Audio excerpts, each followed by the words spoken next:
All right, Raj on film here. We're going to talk about a certain topic today. I wasn't even going to talk about it.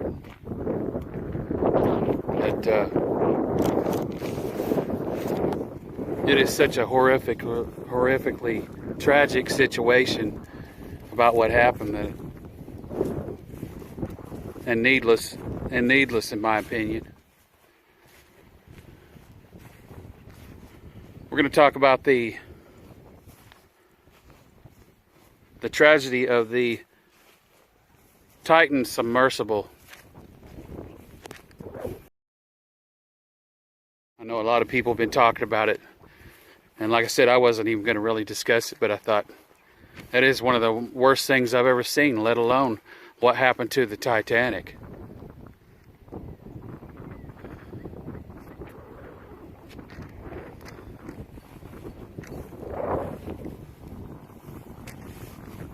So, it looks like on June 18th, the Titan Submersible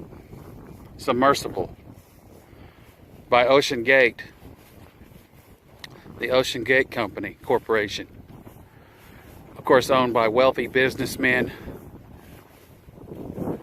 entrepreneurs. It looks like it imploded on its way down to the wreck of the HMS Titanic.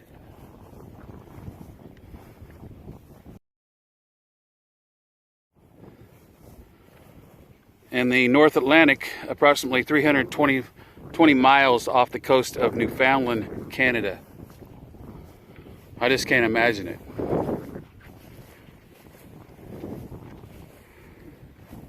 I've seen this little tiny submarine. It's just a little bitty thing. And I mean, it looked good, but it wasn't safe.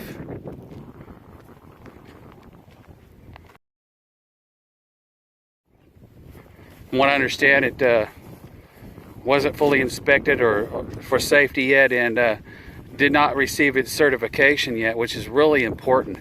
I can't even believe the government or the Coast Guard or whoever's ahead of that for submersibles in our oceans would have even allowed it. I would think they could never allow something like that again, you know? Ever.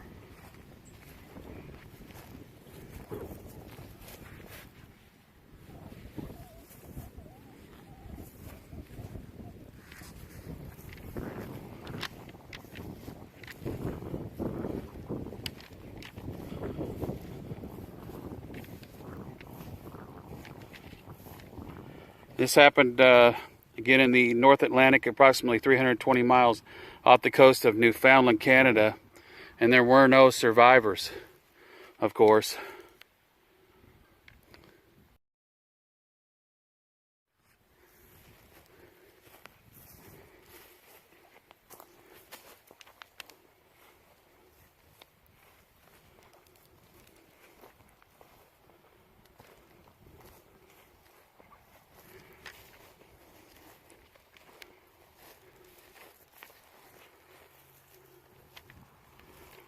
This was all due to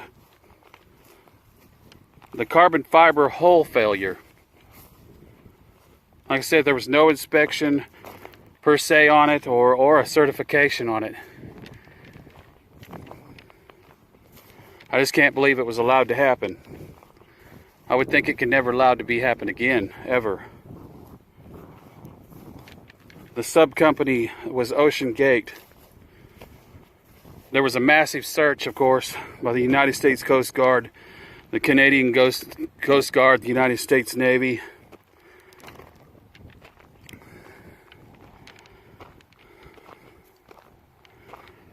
They did find a debris field where the remains of the Titan Submersible was found approximately 1,600 feet from the Titanic's bow. In just pieces from the implosion. I don't even think they've found any bodies yet. That just makes the whole thing even worse, you know. The families, the victims' families aren't even going to be able to bury them or have a funeral.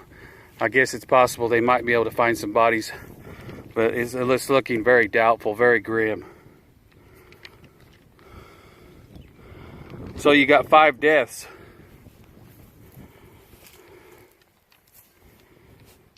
5 deaths. Shahzada Dawood, 48, a Pakistani businessman. And Sulman Dawood, 19 years old. Just a kid. He'll never have gotten married, kids, no life. It's just all gone in a horrible, horrific tragedy. I mean, they had to have known it was going to happen. They had to have heard that hull cracking, and they knew it was coming to an end. And, you know, you can only hope for them that they didn't suffer, that they died quickly. You know?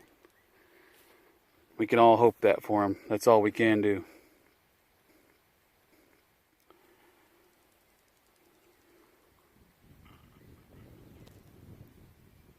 Sulman Dawood was the son of Shahzada Dawood. And looks like we have Stockton Rush, 61, a British businessman, lost. Hamish Harding, 58, a British businessman. And Paul Henry Narjolet, 77, a businessman, a French businessman. He had his hands in a lot of things.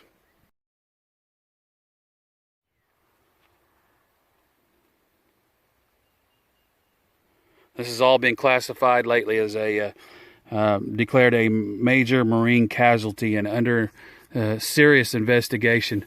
I assume there'll be a lot of lawsuits,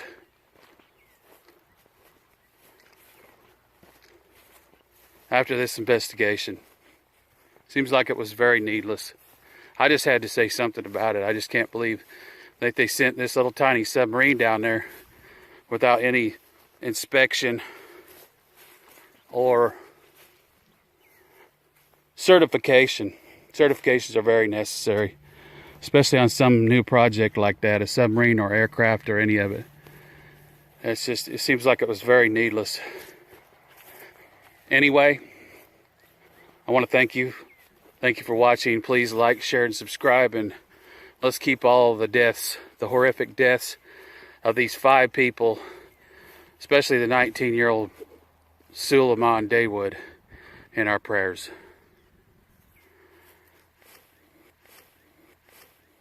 And thank you for watching.